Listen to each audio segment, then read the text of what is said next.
Today we focus on 1 Samuel 26. Last week we looked at chapter 17, so we're jumping ahead a good bit in the story. As a result, a little background is in order. I will give a quick overview, and then we will discuss 4 important events that set the stage for our story. After his great victory over the Philistines, David is made a leader in Saul's army, and his fame begins to spread. The Israelites start singing songs about David that arouse the jealousy of the king. Saul has slain his thousands, and David his tens of thousands. In response, Saul remarks that David has won the heart of the people, and that all he lacks is the kingship.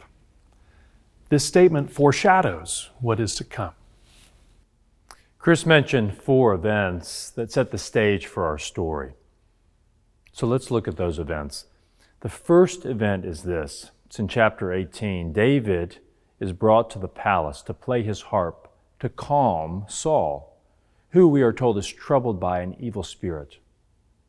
Yet what happens in this chapter is 2 separate times Saul goes into a rage and he throws his spear at David to try to kill him. When he misses, Saul recognizes this is God protecting David. Clearly, Saul is trying to eliminate his chief rival to the throne against the will of God. Second, Saul initiates 2 different plots to take David's life. In chapter 19, Saul sends soldiers to kill David, but the plot is foiled by Saul's daughter Michal, who has recently become David's wife. She actually lets David down out of the window of their house so that he can evade capture. This is an important indication that members of Saul's own household are shifting their allegiance to David. And in chapter 20, Saul's son Jonathan does the same as he spares David's life after becoming aware of Saul's second plot to kill him. Jonathan goes so far as to establish a pact with David to support his claim to the throne. And this arouses Saul's anger even more. Now, the third event that sets the context for today's reading happens in chapter 22. David and his band of 400 men elude capture, and they take shelter with a group of priests. In his rage, Saul shockingly condemns the priest to death. The king of Israel should be upholding, not undermining justice and righteousness. While most of Saul's soldiers refuse to carry out this order, one soldier obeys and ends up killing the priest and destroying the entire town. As this incident makes clear, Saul is setting himself up against God. What we see is God consistently thwarting Saul's attempts to capture and kill David. Nevertheless, David and his men are hotly pursued, and one false step could prove disastrous. The fourth episode is that despite all of this, David spares Saul's life, and he does so on 2 separate occasions. In chapter 24, David has been pursued into the wilderness and is taking shelter in a cave. And Saul enters that very cave alone, and the text says to relieve himself. David's men try to convince him to kill Saul while he is sitting vulnerably. Yet David refuses to take the life of the Lord's anointed, and he cuts a corner of his cloak instead.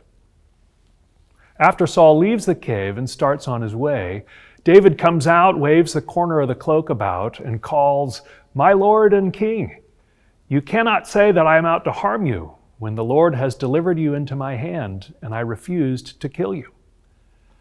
Saul is convicted, and he weeps after realizing that David has treated him generously, despite being pursued to death.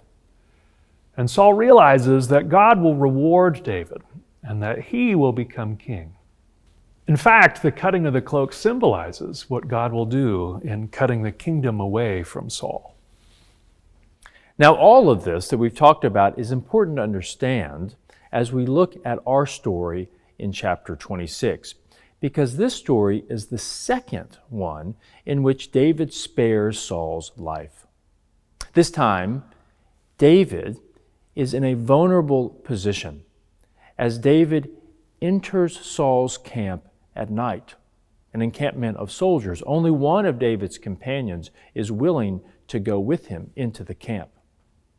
This act, as we can imagine, must have taken tremendous courage because Saul is surrounded by guards on a mission to kill David. But what God does is He causes Saul and his men to fall into a deep sleep, and therefore David can approach undetected. David's companion sees a chance to end Saul's reign, and he says, God has given you your enemy into your hands. Given all that has happened to David, it would not be too surprising if he took this advice and took Saul's life. After all, Saul has already tried to murder David twice so far. But David does something that reveals his character and his faithfulness to God. David says, "Do not destroy him, for who can raise his hand against the Lord's anointed and be guiltless?" Now, anointing was a significant act in ancient Israel. It set someone apart for God's service.